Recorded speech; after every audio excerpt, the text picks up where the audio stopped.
So I'm almost done putting Max all together. Before I put the oil in, I've obviously got to put in his oil filter.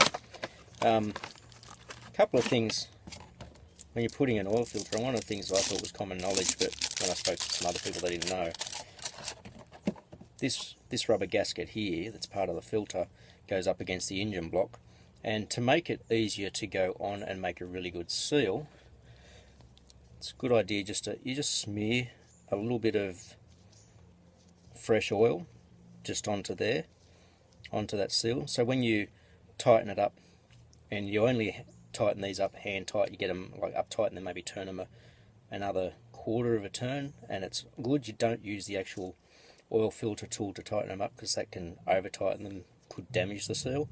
So hand tight and then just a quarter turn, but having the oil on there allows it to slide a little bit on the surface of the engine block rather than the rubber getting there and then jamming up and you're not getting a really good seal. So I'm now going to go under the van and put this on, then I can start filling up all these fluids and hopefully it'll start. And so that's where the oil filter's got to go on, Max. They're never in a really easy spot. And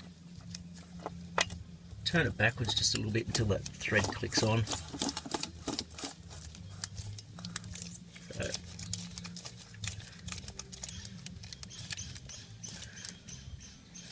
So that's hand tight. About another quarter turn. Oil filter on.